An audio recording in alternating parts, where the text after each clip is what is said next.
எவ்வளவுதான் இறைவன் நமக்கு நிறைய அருட்கொடைகளை தந்தாலும் கிட்ட அதிகமா சொல்லிருக்கேன். ஏன்னா அவன் தானே நம்மளை படைச்சான்.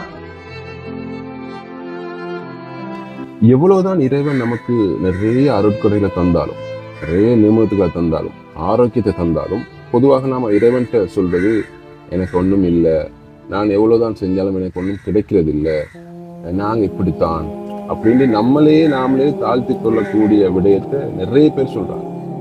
ஆனா இந்த வீடியோல நீங்க பாருங்க, இவர் சொல்லக்கூடிய விடயத்தை பாருங்க, கேட்கும் போதே மனசுக்கு எவ்வளவு ஆறுதலாக இருக்கிறது.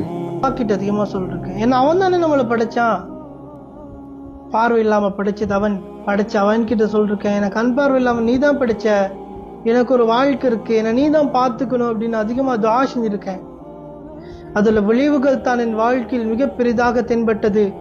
நான் பாவச்சிட்டு இருக்கிற டைப்ரைட்டர், நான் ஓதுற குர்ஆன்ல இருந்து, நான் யூடியூபுக்கு ஃபர்ஸ்ட் யூஸ் பண்ண மைக்ல இருந்து, ஏன் என் வாழ்க்கையே பாருங்களேன், 6 மந்த்ல பிறந்த பிள்ளை. ஆனா இந்த அளவுக்கு வளர்த்து வச்சிருக்கான்னா அது ஏன் திறமையா? இப்படி எல்லாம் பேசுறேன்னா ஏன் திறமையா? இல்லல்ல, அல்லாஹ் தந்தா அதை வச்சு பேசுறேன். ஓகேவா? அதனால இறை நம்பிக்கை ஒரு காலத்திலையும் விட்டுறாதீங்க. அப்ப எல்லாமே அவங்க மைண்ட் வாய்ஸ் எனக்கு கேட்குது, நான் கேட்கிறேன் எனக்கு கிடைக்குது இல்லையே அப்படின்னு. அதுக்கும் என் வாழ்க்கையில் நிறைய அனுபவம் இருக்கு. சொல்லவா?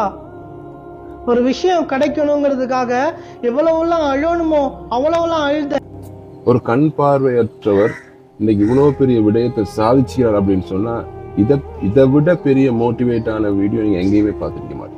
மக்களுக்கு பயனளிக்கணும் அப்படிங்கிற விடயத்துக்காக தான் நிறைய இந்த பதிவுகளை நான் தாரது. பிடிச்சிருந்தா ஷேர் பண்ணுங்க, டைம் ஃபாலோ பண்ணுங்க. அடுத்தடுத்த வீடியோக்கள் உங்களுக்கு தரமான வீடியோக்கள் கட்டாயம் வரும்.